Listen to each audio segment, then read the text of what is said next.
Hollywood movies वाला में आज की मूवी लाए हैं स्कॉर्पियन किंग। यह कहानी है आज से हजारों साल पुरानी। उस समय लोग कबीले में रहा करते थे और एक समय एक कबीला जिसके सरदार का नाम था मेमनान, उसने एक एक करके सारे कबीलों को जीत लिया था। और उसकी जीत का सबसे बड़ा कारण थी कैसेनरा, जो कि एक जादूगरनी थी और अपनी जादू से जीत और हार की प्रेडिक्शन लगा लेती थी और मेमनान उसी के हिसाब से अपनी रणनीतियां बनाता था। वहीं अब थोड़े बहुत ही कबीले बचे थे, लेकिन वो लड़ने से डरते थे। इसलिए नहीं कि वो डरपोक थे, वो डरते थे जादूगरनी कैसेंड्रा के कारण से। लेकिन वहीं पर एक कबीले में एक राजा फेरान मेमनान से लड़ना चाहता था और इसके लिए उन्होंने कुछ षड्यंत्र भी रच के रखा था। उन्होंने एक कबीले के 3 खूंखार कातिलों को बुलाया और ये वही कातिल थे जिनके कबीले को पूरी तरह से खत्म कर दिया गया था। राजा फेरान ने तीनों कातिलों को कहा कि अगर तुम उस जादूगरनी को मार दोगे तो हम तुमको बेशकीमती मणियां देंगे। उनमें से एक कातिल मथायस, जो कि बहुत ही बहादुर था, उसने अपनी बाकी साथियों के साथ मिलके काम करने के लिए तैयार हो गया और राजा फेरान से कहा कि आपका काम हो जाएगा। लेकिन राजा फेरान का बेटा अपने पिता की इस हरकत से बहुत ज्यादा नाराज था। अगले दिन मथायस अपने भाई और दूसरे साथी के साथ उस जगह पर पहुंचते हैं जहां पर मेमनान ने अपनी छावनी बना के रखी थी। ये लोग चोरी छुपे वहां पर पहुंचकर जादूगरनी को ढूंढने लगते हैं, पर इस चक्कर में वहां के सैनिक उन्हें देख लेते हैं और उन पर हमला करते हैं, जिसके कारण से मथायस का भाई पकड़ा जाता है और एक साथी मारा जाता है। पर मथायस उस जादूगरनी कैसेंड्रा के कमरे तक पहुंच जाता है और उसे तीर से मारने ही वाला होता है, पर कैसेंड्रा उसे कहती है कि तुम्हारे साथ धोखा हुआ है। मथायस कुछ समझ पाता उसके पहले तक सैनिक वहां पर पहुंच जाते हैं और उसे बंदी बना लेते हैं। बंदी बनाकर मथायस को मेमनान के सामने लाया जाता है, पर यहाँ पर किंग फेरान का बेटा भी रहता है, जिसने अपने पिता को मारकर मेमनान के साथ हाथ मिला लिया था। मैं आपको बता दूं कि किंग फेरान वही है जिसने मथायस को जादूगरनी को मारने के लिए भेजा था। राजा मेमनान मथायस के सामने ही उसके भाई को मार देता है और जब मथायस को मारने ही जाता है तो उसी वक्त कैसेंड्रा मथायस को रोकती है और उसे बताती है कि अगर आपने इसे मार दिया तो कयामत आ जाएगी, ईश्वर इसके साथ है। मेमनान कैसेंड्रा की बात मान लेता है और उस समय उसे छोड़ देता है। अगले दिन उसे एक खुली जगह पर किसी चोर के साथ में एक गड्ढे में डाल दिया जाता है, जिसमें बस उसकी गर्दन दिखाई देती है और उसके आसपास कई खूंखार चींटियां छोड़ दी जाती है। यह चींटियां किसी भी इंसान को खाकर उसे कंकाल बना देती है। ये चींटियां धीरे धीरे उनकी तरफ बढ़ती है, लेकिन किसी तरह से वह चोर अपने आप को बचा लेता है और साथ में मथायस को भी। लेकिन अब मथायस मेमनान को मारकर उसके भाई और उसके साथी की मौत का बदला लेना चाहता है, इसलिए वह राज्य की तरफ निकल जाता है। वहीं दूसरी तरफ मेमनान और भी राज्यों और कबीलों पर कब्जा करना चाहता है, पर कैसेंड्रा उसे मना कहती है और कहती है कि खून खराबा करने से शांति नहीं मिलती। तब मेमनान उसे कहता है कि मैं पूरी दुनिया का राजा बन जाऊं, फिर मैं तुमसे शादी करूंगा। कैसेंड्रा कहती है कि अगर मैं तुमसे क्लोज आई तो मेरी सारी शक्तियां चले जाएगी। इस पर मेमनान कहता है कि अगर ऐसा ही है तो मैं पहले पूरी दुनिया को जीत लूंगा, फिर तुमसे शादी करूंगा। इसके बाद मुझे तुम्हारी शक्ति की कोई जरूरत नहीं है। वहीं एक तरफ मथायस और वह चोर चोरी छुपे मेमनान के राज्य तक पहुंच जाते हैं और वहां पर कुछ बच्चे मथायस की मणि की थैली लेकर भाग जाते हैं, पर मथायस उसे पकड़ लेता है और उसे पता चलता है कि ये बच्चा शहर के हर कोने कोने को जानता है। तब मथायस उसे एक मणि का लालच देकर महल के अंदर जाने के लिए कहता है और वह बच्चा उसे छुपते छुपाते महल के अंदर ले जाता है। पर उसे एक कमरे में एक खोजकर्ता मिलता है जो कि मेमनान के लिए काम करता है, पर उसे मेमनान से नफरत है क्योंकि उसका व्यवहार खोजकर्ता के लिए अच्छा नहीं रहता और वह उसे बार बार बारूद बनाने के लिए कहता है ताकि वो युद्ध में उपयोग करे। तब वह खोजकर्ता मथायस को मेमनान का पता देता है और वहां पर बच्चे की मदद से पहुंच जाता है, जहां पर मथायस उस बच्चे को एक मणि देता है। पर जैसे ही मथायस मेमनान को मारने के लिए जाता है, वो देखता है कि उस बच्चे को सिपाही बंदी बनाकर मेमनान के सामने ले आए हैं और सिपाही उस बच्चे के पास से मणि देखते हैं तो उन्हें लगता है कि इसने चोरी करी है। इसी चोरी के चलते उस बच्चे के हाथ काटने के आदेश दे दिए जाते हैं। तब मथायस अपना तीर उस बच्चे के हाथ काटने वाले हथियार पर चलाकर उस बच्चे को बचा लेता है, पर इसका पता मेमनान को चल जाता है और मेमनान के सिपाही उसे पकड़ने के लिए भाग लगते हैं। लेकिन मथायस जैसे तैसे वहां से भागते हुए जादूगरनी के कमरे तक पहुंच जाता है, जहां पर वो स्नान कर रही होती है। पर मथायस जबरदस्ती उस जादूगरनी को पकड़कर अपने साथ महल की 4 दीवारी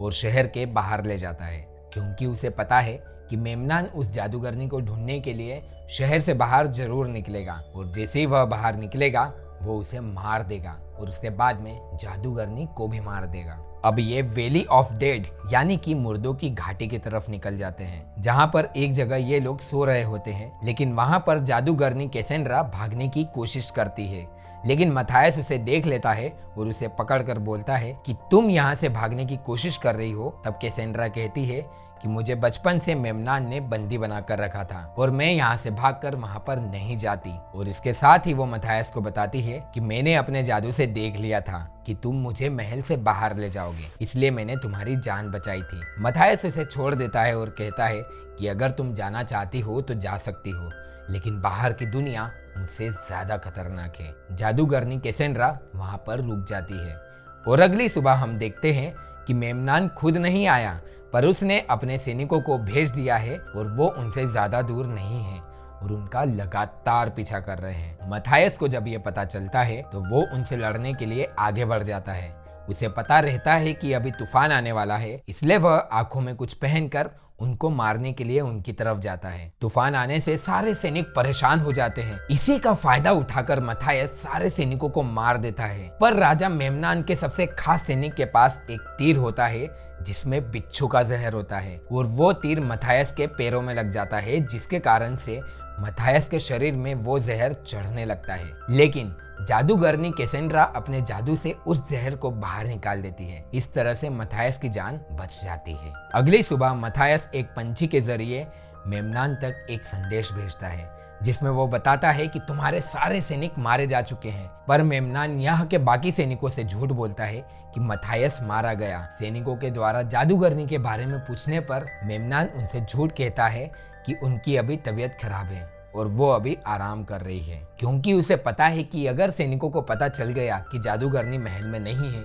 तो उनके हौसले पस्त हो जाएंगे। और इधर मथायस, वो चोर और जादूगरनी पानी के लिए इधर उधर ढूंढते रहते हैं। तभी उन्हें एक धमाका दिखता है और जब वो उसके पास जाते हैं तो देखते हैं कि मेमनान का वही खोजकर्ता महल को छोड़कर बाहर आ चुका है और बारूद का निर्माण करने में सफल हो गया है। लेकिन वो खोजकर्ता जादूगरनी को देखकर बहुत खुश होता है और फिर यह चारों पानी की तलाश में निकल चलते हैं। अब इन्हें एक जगह पानी मिलता है, लेकिन जब ये लोग पानी पीने के लिए जाते हैं तो कुछ सैनिक इन्हें घेर कर बंदी बना लेते हैं। वो सैनिक इन चारों को बंदी बनाकर एक कबीले में लेके जाते हैं जो कि मेमनान से छुप कर रहता है। इनमें जो सरदार था वह मथायस को बहुत अच्छे से जानता है और ये लोग एक दूसरे को बिल्कुल भी पसंद नहीं करते हैं। अब कबीले का सरदार जादूगरनी को देखकर सैनिकों को कहता है कि इसे मेरे पास लाओ, लेकिन मथायस सबको चुनौती देते हुए कहता है कि इसको हाथ लगाने से पहले सबको मुझसे लड़ना होगा। इसके बाद में मथायस और सरदार के बीच में लड़ाई होती है। वैसे तो सरदार काफी ज्यादा ताकतवर था,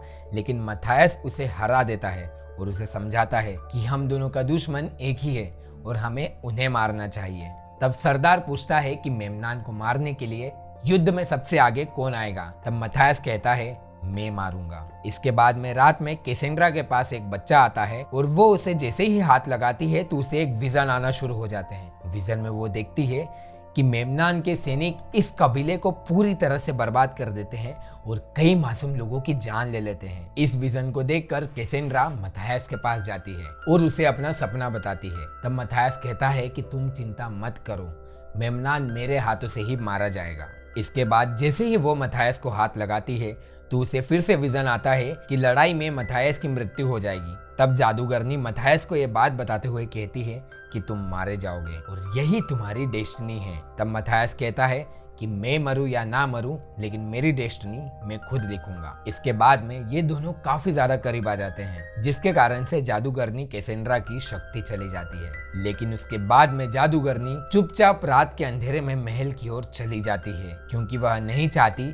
कि उसके कारण से मासूम लोगों की जान जाए। जब यह बात मथायस को पता चलती है तो वो उसे जान बचाने के लिए निकल जाता है, क्योंकि वो नहीं चाहता कि जादूगरनी फिर से मेमनान की बंदी बन जाए। इस पर कबीले का सरदार कहता है कि हम भी तुम्हारे साथ चलेंगे और मिलकर उसका सामना करेंगे। वहीं दूसरी तरफ मेमनान के सिपाही बार बार जादूगरनी के बारे में पूछते हैं, क्योंकि अगले दिन युद्ध है और वो नहीं चाहते कि जादूगरनी की भविष्यवाणी के बिना लड़ाई हो। इस सवाल पर मेमनान कुछ नहीं बोल पाता। तभी वहाँ पर कैसेंड्रा आती है और सैनिकों को बोलती है कि कल हमारी आसानी से जीत होगी और सारे सैनिक खुद ब खुद मरने के लिए यहाँ पर आएंगे। लेकिन अब मेमनान को जादूगरनी कैसेंड्रा पर शक हो चुका है और उसे शक है कि वो अपनी जादुई शक्ति खो चुकी है। इसलिए वो जादूगरनी के सामने 6 घड़ों को रखता है, जिनमें से 4 के अंदर जहरीले सांप है और 2 घड़े खाली है। अब कैसेंड्रा को अपने जादू की शक्ति से पता लगाना है कि 2 घड़े खाली कौन से हैं और उसमें हाथ डालना है। वहीं दूसरी तरफ मथायस और उसके दूसरे साथी शहर में आधी रात में घुस जाते हैं और खोजकर्ता ने जो बारूद बनाया था उसे वो चोर के साथ मिलकर महल के आसपास बिछाना चालू कर देते हैं। और वहीं महल के अंदर मेमनान कैसेंड्रा का इम्तिहान ले रहा होता है और जादूगरनी एक घड़े में हाथ डालती है जिसके अंदर से बहुत ही जहरीला सांप निकलता है। लेकिन वो उस सांप को पकड़कर किंग मेमनान के सामने रखकर बोलती है कि तुम एक डरपोक और खोखले राजा हो, और इसके साथ साथ कई सारी बातें सुनाती है। इस पर मेमनान को उस पर गुस्सा आ जाता है और वो उसे मारने ही वाला होता है। तब तक वहां पर मथायस पहुंच जाता है और मथायस और मेमनान के बीच में एक बहुत ही घमासान लड़ाई होती है। ये फाइट सीन आपको एक बार जरूर देखना चाहिए। वहीं दूसरी तरफ मथायस का साथी उस कबीले के राजा को मारता है जिसने अपने पिता को सत्ता पाने के लालच में मारा था, और साथ ही मथायस और उसके भाई को भी।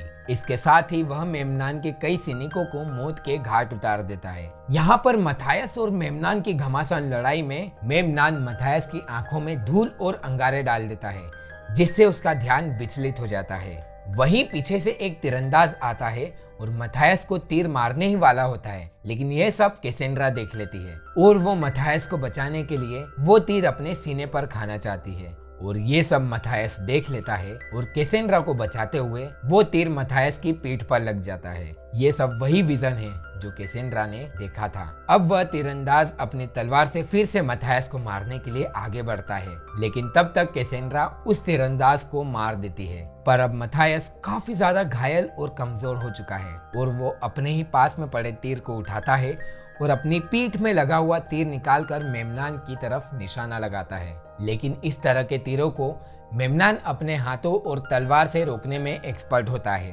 और जब मथायस तीर चलाता है तो मेमनान फिर से उसी तरह रोकने की कोशिश करता है, पर तीर की स्पीड इतनी तेज होती है कि उसे वो रोक नहीं पाता और वह तीर सीधे उसके सीने में घुसता है। ठीक उसी समय नीचे से वह चोर बारूद में आग लगा देता है और वहां पर जोरदार धमाका होता है, जिसके कारण से मेमनान उस धमाके में गिर जाता है और वहीं पर वो जलकर भस्म हो जाता है। इस तरह से मेमनान की डेथ हो जाती है। इसी के साथ साथ मथायस को वहां का राजा मान लिया जाता है। अगली सुबह मथायस का साथी और उस कबीले का राजा वहां से मथायस को अलविदा कहकर निकल जाते हैं। तब कैसेंड्रा उसे बताती है कि हमारे राज्य में सुख और शांति रहेगी। तब मथायस उससे पूछता है कि मैंने सुना था कि जो तुमने किया उसके बाद तुम्हारी जादुई शक्तियां खत्म हो चुकी है। तब कैसेंड्रा कहती है कि वो सब झूठ था और मेरी जादुई शक्तियां बरकरार है। फिर वह पूछता है कि हमारे राज्य में सुख और शांति कब तक रहेगी। तब कैसेंड्रा कहती है कि सब कुछ एक जैसा नहीं होता और हर चीज की एक डेस्टिनी होती है।